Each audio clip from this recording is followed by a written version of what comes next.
Yun, so blooms. If ever may pinagdadaanan kayo na feeling nyo hindi madaling sabihin sa iba kasi you feel that you're alone. Feeling ko talaga na it's never gonna be that way. Like, it's never gonna improve if you keep thinking to yourself that you're alone. Kasi there are always people who have experienced something close to what you experience, or maybe those who actually understand and you can trust. So yeah, I think you should don't close your doors yet. I know it's not easy to close your doors. I mean, look at me. Like, I've closed my doors a lot of times, but it's always better to tell people about it. Mika, I have a question. Have you forgiven someone kasi naawa ka or any conditional reasons? I always forgive people. Even though it seems like I'm the type na parang, like, I hold a grudge, no. I think it's just that it's important to forgive someone. Kasi, in the end, what you get out of not forgiving them. Because I think it's better if you forgive the person, right?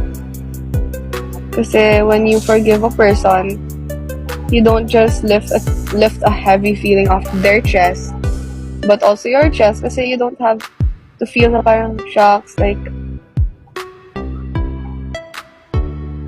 should I have forgiven him or not? Should I have forgiven her for doing this?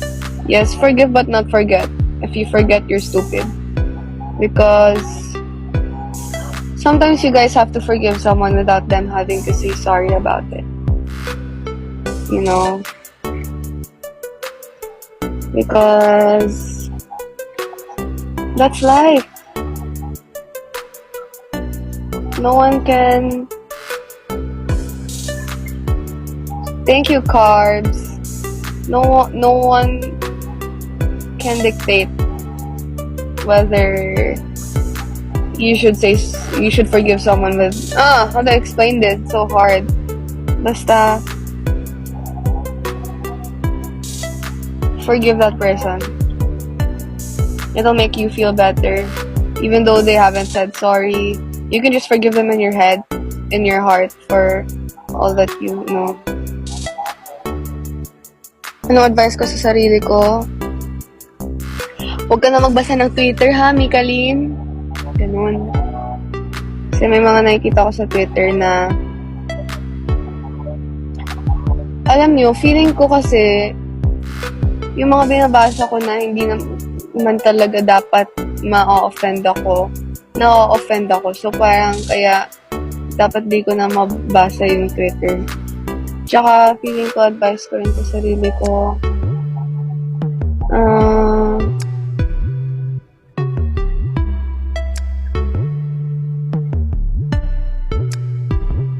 cry every now and then. It's okay. Just cry. And to be vulnerable. It's okay to be vulnerable sometimes. How to stop being torpe. Oh my God. Are you a guy? Are you a guy?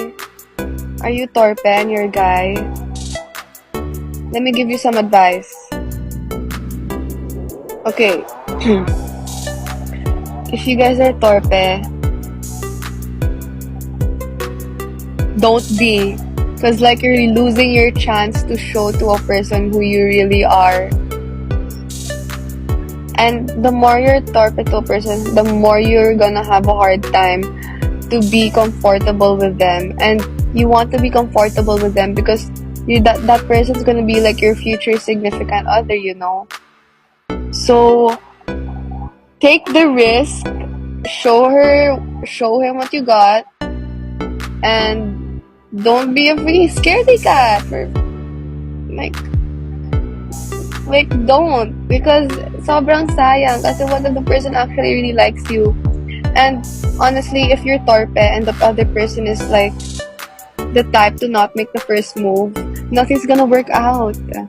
Nothing's gonna work out. You guys are... Oh my god, put your pride down and just go for it. That's all I'm gonna tell you. Put your pride down.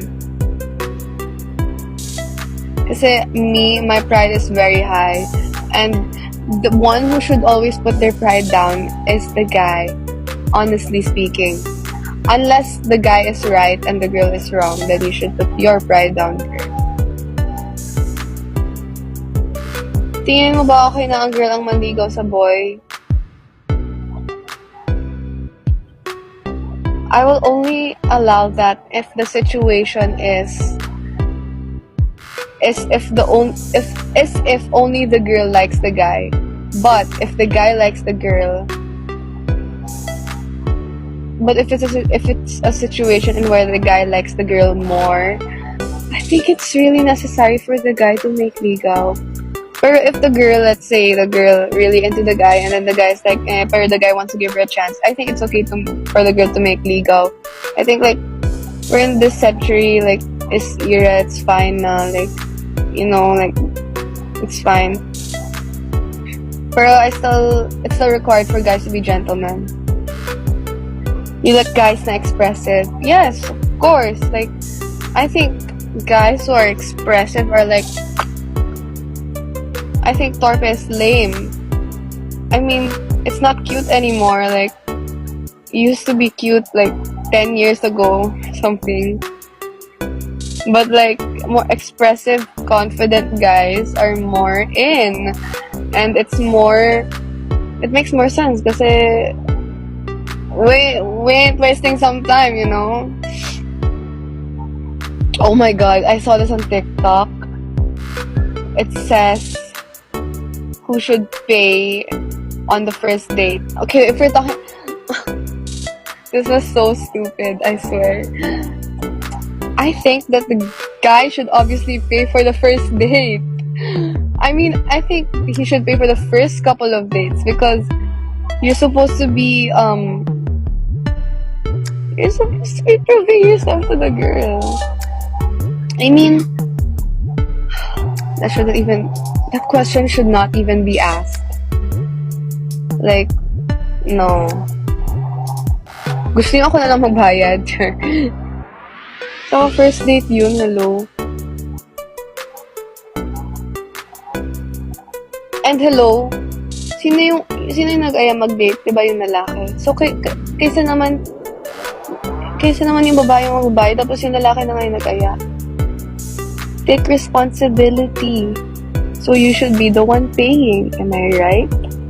Am I right? I am right. Oo nga, kung yung girl nag-aya, ate siya yung manlibre, go lang. Pero yung guy nag-aya eh. I mean, it's common sense for... Kasi naman, imposible naman kasi yung girl yung mag-aaya ng date. I don't think that's gonna happen, hello. What if mutual decisions kahit nyo na mag-date, like wala nag-aya? Paano naman yung nangyari? Paano nangyari ang date pag walang nag-aya?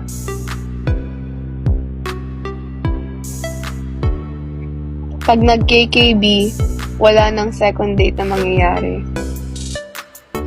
Nakaka-off kaya yung parang... Wala na. I mean, okay lang makipaghati. Yung... May mga girls na gusto makipaghati sa bill. Pero the question is being asked, who should be paying the bill? And the guy on TikTok says he thinks it should be 50-50. Well, I think that if the girl offers on the first date na she should pay, I think she's offering just for the sake of formality, you know? Kasi she also wants to show na parang she also has something to offer, ganon, na parang, you know, like, she can also help, ganon. Pero, I think that the guy should say no. I think the guy should take care of it pa rin. Kasi, he's the guy and it's the first date and ikaw yung nag-aya, guy. Kakainis. Char. Wag na lang mag-aya kung walang magpambayad. Ganun.